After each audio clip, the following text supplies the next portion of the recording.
Título 15 das Disposições Gerais. Capítulo 1 das Disposições Iniciais. Artigo 170. O Presidente da República, por motivo relevante de interesse público, poderá avocar e decidir qualquer assunto na esfera da administração federal. Artigo 171. A administração dos territórios federais, vinculados ao Ministério do Interior, exercer-se através de programas plurianuais, concordantes em objetivos e etapas com os planos gerais do governo federal. Artigo 172. O Poder Executivo assegurará autonomia administrativa e financeira, no grau conveniente aos serviços, institutos e estabelecimentos incumbidos da execução de atividades de pesquisa ou ensino ou de caráter industrial, comercial ou agrícola, que por suas peculiaridades de organização e funcionamento, exijam um tratamento diverso do aplicável aos demais órgãos da administração direta, observada sempre a supervisão ministerial. Parágrafo 1º. Os órgãos a que se refere este artigo terão a denominação genérica de órgãos autônomos. Parágrafo 2º. Nos casos de concessão de autonomia financeira, fica o Poder Executivo autorizado a instituir fundos especiais de natureza contábil, a cujo crédito se levarão todos os recursos vinculados às atividades do órgão autônomo, orçamentários e extra-orçamentários, inclusive a receita própria. Artigo 173. Os atos de provimento de cargos públicos ou que determinarem sua vacância, assim como os referentes a pensões, aposentadorias e reformas, serão assinados pelo Presidente da República ou, mediante delegação deste, pelos ministros de Estado, conforme se dispuser em regulamento.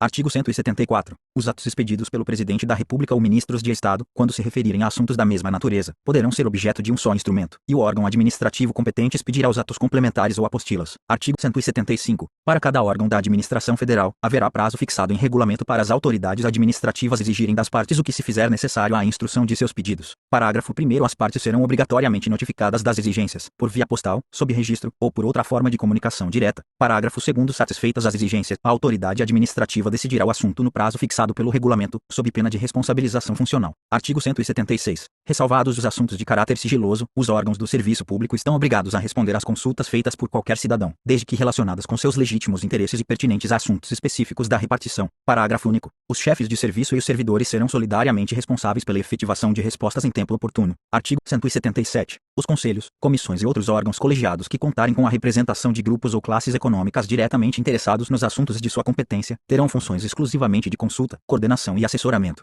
sempre que aquela representação corresponda a um número de votos superior a 1/3 do total. Parágrafo único. Excetuam-se do disposto neste artigo os órgãos incumbidos do julgamento de litígios fiscais e os legalmente competentes para exercer atribuições normativas e decisórias relacionadas com os impostos de importação e exportação, e medidas cambiais correlatas. Artigo 178. As autarquias, as empresas públicas e as sociedades de economia mista, integrantes da administração federal indireta, bem assim as fundações criadas pela União ou mantidas com recursos federais, sob supervisão ministerial, e as demais sociedades sob o controle direto ou indireto da União, que acusem a ocorrência de prejuízos, estejam inativas, desenvolvam atividades já atendidas satisfatoriamente pela iniciativa privada ou não previstas no objeto social, poderão ser dissolvidas ou incorporadas a outras entidades, a critério e por ato do Poder Executivo, resguardados os direitos assegurados aos eventuais acionistas minoritários nas leis e atos constitutivos de cada entidade. Artigo 179. Observado o disposto no artigo 13 da Lei 4.320, de 1964, o Ministério do Planejamento e Coordenação Geral atualizará, sempre que se fizer necessário, o esquema de discriminação ou especificação dos elementos da despesa orçamentária. Artigo 180. As atribuições previstas nos artigos 111 a 113 da Lei nº 4.320, de 1964, passam para a competência do Ministério do Planejamento e Coordenação Geral. Artigo 181. Para os fins do título 13 desta lei, poderá o Poder Executivo, inciso 1, alterar a denominação de cargos em comissão. 2. Reclassificar cargos em comissão, respeitada a tabela de símbolos em vigor. Inciso 3. Transformar funções gratificadas em cargos em comissão, na forma da Lei 4. Declarar extintos os cargos em comissão que não tiverem sido mantidos, alterados ou reclassificados até 31 de dezembro de 1968. Artigo 182.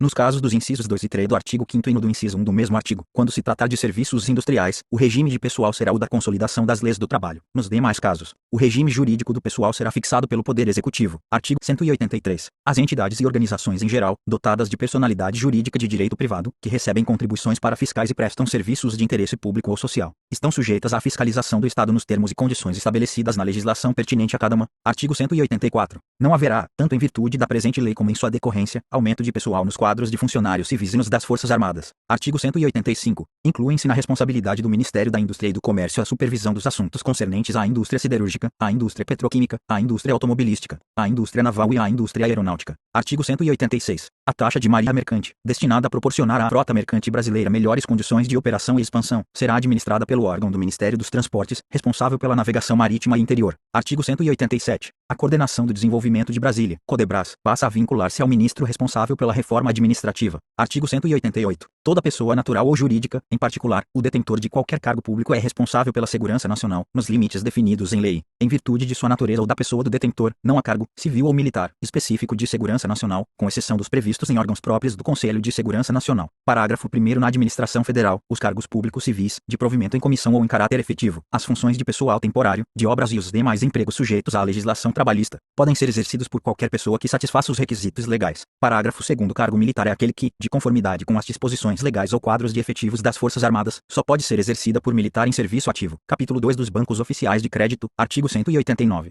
Sem prejuízo de sua subordinação técnica à autoridade monetária nacional, os estabelecimentos oficiais de crédito manterão a seguinte vinculação: inciso 1, Ministério da Fazenda, Banco Central da República, Banco do Brasil, Caixas Econômicas Federais. 2, Ministério da Agricultura, Banco Nacional do Crédito Cooperativo. Inciso 3, Ministério do Interior, Banco de Crédito da Amazônia, Banco do Nordeste do Brasil, Banco Nacional da Habitação. 4, Ministério do Planejamento e Coordenação Geral, Banco Nacional do Desenvolvimento Econômico. Capítulo 3 da Pesquisa Econômico-Social Aplicada e do Financiamento de Projetos, artigo 190. É o Poder Executivo autorizado a instituir, sob a forma de fundação, o Instituto de Pesquisa Econômica Aplicada, IPEA, com a finalidade de auxiliar o Ministro de Estado da Economia, Fazenda e Planejamento na elaboração e no acompanhamento da política econômica e promover a atividade de pesquisa econômica aplicada nas áreas fiscal, financeira, externa e de desenvolvimento setorial. Parágrafo único. O Instituto vincular-se ao Ministério da Economia, Fazenda e Planejamento. Artigo 191. Fica o Ministério do Planejamento e Coordenação Geral autorizado, se o governo julgar conveniente, a incorporar as funções de financiamento de estudo e elaboração de projetos e de programas do desenvolvimento econômico, presentemente afetos ao Fundo de Financiamento de Estudos e Projetos, FINEP, criado pelo Decreto número 55.820, de 1965, constituindo para esse fim uma empresa pública, cujos estatutos serão aprovados por decreto, e que exercerá todas as atividades correlatadas de financiamento de projetos e programas e de prestação de assistência técnica essenciais ao planejamento econômico e social, podendo receber doações e contribuições e contrair empréstimos de fontes internas e externas. Capítulo 4 dos Serviços Gerais, artigo 192, revogado, artigo 193, revogado, artigo 194, revogado, artigo 195, revogado, artigo 196, revogado, artigo 197, revogado,